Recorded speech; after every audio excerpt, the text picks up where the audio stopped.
If you're in the process of helping your parents downsize, this is the video for you. Digitizing family photo albums is a wonderful way to help your parents downsize when they're getting ready to move into independent living, assisted living, or maybe just to a smaller home where their storage will likely not be nearly what they're used to. It's more than just a means of downsizing to save your parents space in their new home. It's also a means of keeping cherished memories of friends and family members right at their fingertips at a time when those connections are going to become more important than ever. In this episode, we're going to jump straight into specific scanner settings and give you a few photo editing tricks that will help give you high quality photos to share with your parents and your other family members.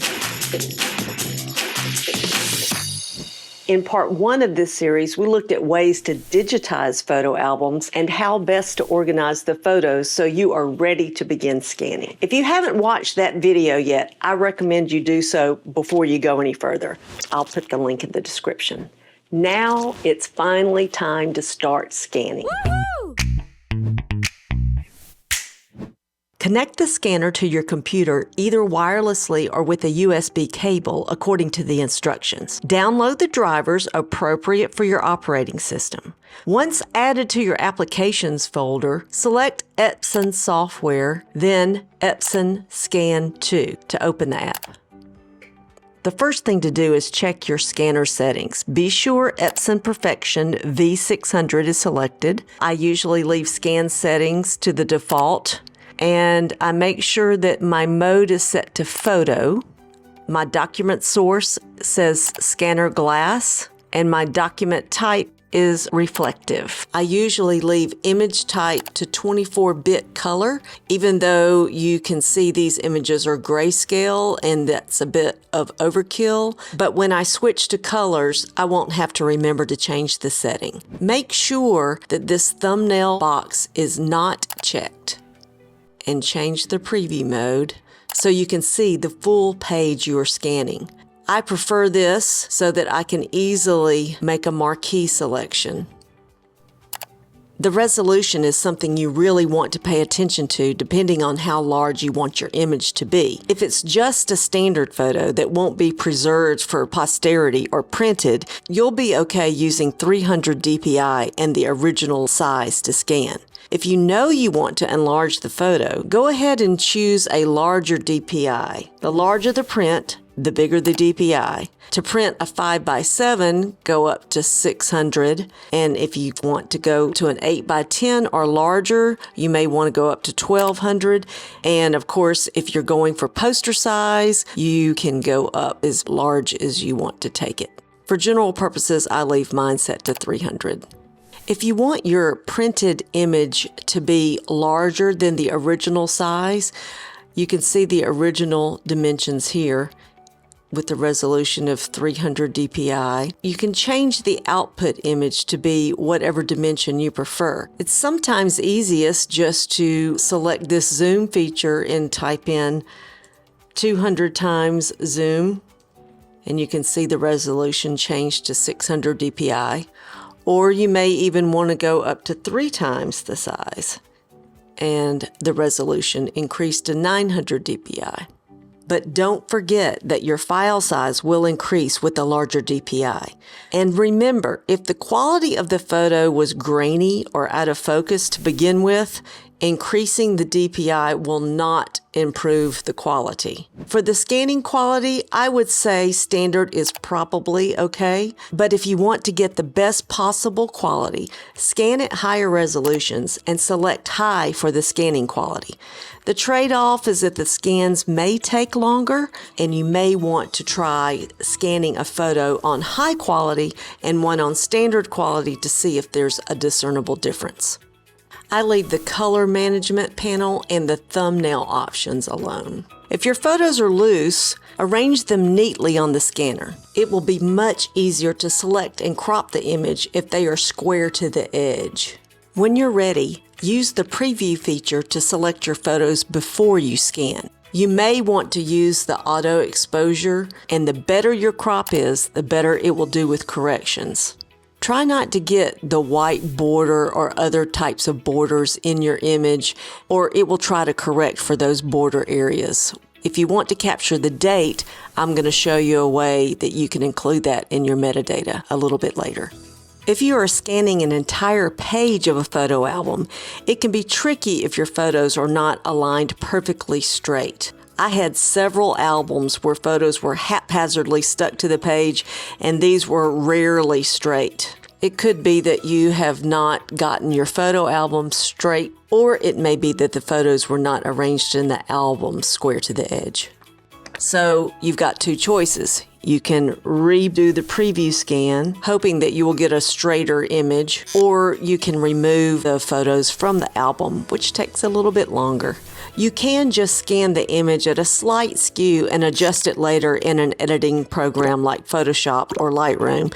But if you'd rather not do further editing, consider taking any crooked photos out of the album and lay them on the scanner bed square to the edge. Decide what format you want your photos to be stored in. JPEGs are smaller files and are easy to share via the internet and social media platforms, but you do have less compressed options available to you. You need to decide where to store each photo before you scan it. If you want to keep track of each photo album, set up folders so the photos from each album get stored in a corresponding folder. If you go to the Settings panel again, you may select what format you want your image to be saved as, and here you can change the prefix of the file name to anything that makes sense to you. If you add the date and the hours, minutes, and seconds, that will be the date that you are currently scanning in the file. If you know that the date was, say, a general year like 1967, deselect the date features and add it with an underscore to your file prefix.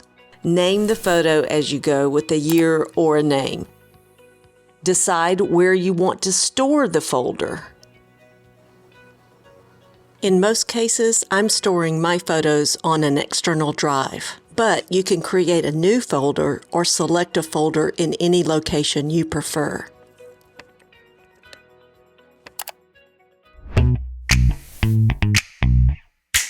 When you add a unique prefix to the batch of photos that you are scanning, the files will sort alphabetically. So no matter how you choose to categorize, the file name itself will sort each album for you. To save time, I would recommend going with broader categories like name underscore childhood instead of name, childhood, preschool, Easter. At this stage, you're going for speed. You can always further categorize later. Decide if the editing features that come with the Epson V600 are adequate for your needs. Sometimes I just use the auto exposure feature on the scanner and just speed right through. Other times the photo may need more attention, so I'll throw it into Photoshop or Lightroom to give it that extra bit of help. You can get a subscription for about $120 a year that will help you with editing that you may need beyond auto exposure and some minor color correction. I think almost every photo you scan can be improved with a few simple tricks. First of all, when you're making your marquee selection, it's easy to improve the composition of the photo when you make your crop. Use the law of thirds to make sure your subject is well positioned in the frame. Generally, the eye should fall in the top third of the frame, and the subject should fall in the center or the left or right third of the frame. If the background is not interesting, just go ahead and crop it out.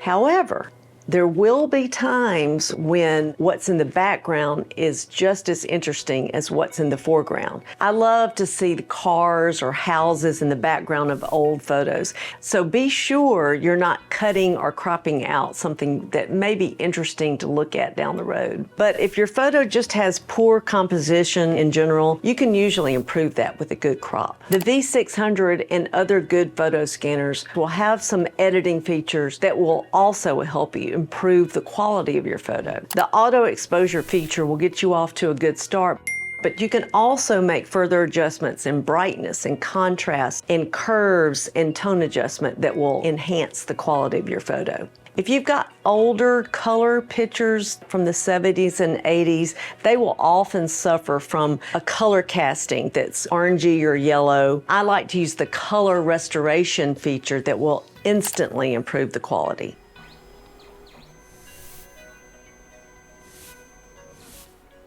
If you come across a photo that you know needs a further editing adjustment, but you don't want to interrupt your workflow, temporarily rename the photo with the adjustment needed. For instance, this pic needs red eye removal, so I will keep the file name intact, but add the prefix red eye or RE so I can quickly find it later when I have time to make the correction. Once I have made the adjustment, I remove the added prefix when I save the file, so the photo gets stored in its original location within your filing structure. For the most part, when I'm scanning a ton of photos, I let the auto exposure and the auto color correction do the bulk of the work. Then I can always go back through my photos to find the files with the adjustment temporarily added to the file name and make those adjustments in Photoshop. If you're going to all the trouble of capturing all these photos for posterity, why not take it one step further and make sure the image quality is as good as it can be? Now you're ready to begin the real work. Once you get the hang of the scanning process, you'll develop a rhythm and you'll be able to do it without thinking very hard about it. So put on some good music and start scanning. It's a good idea to rotate your photos into the correct orientation as you're organizing. There are all kinds of programs that will rotate a photo for you. If you're a Mac user, you can throw it into preview and rotate it and save it. That way, the photo is in the correct orientation in your photo albums or on a digital photo frame.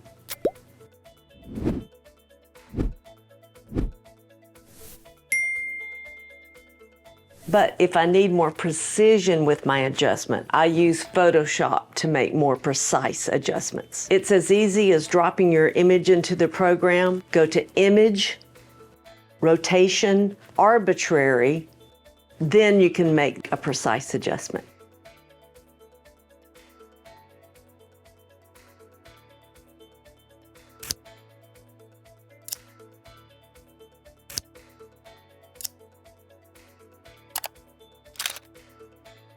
Now you're ready to move to the final phase of this entire process, and that is organizing your photos into a searchable database and preparing them to be viewed on a digital photo frame. Don't miss part 3 of this series next.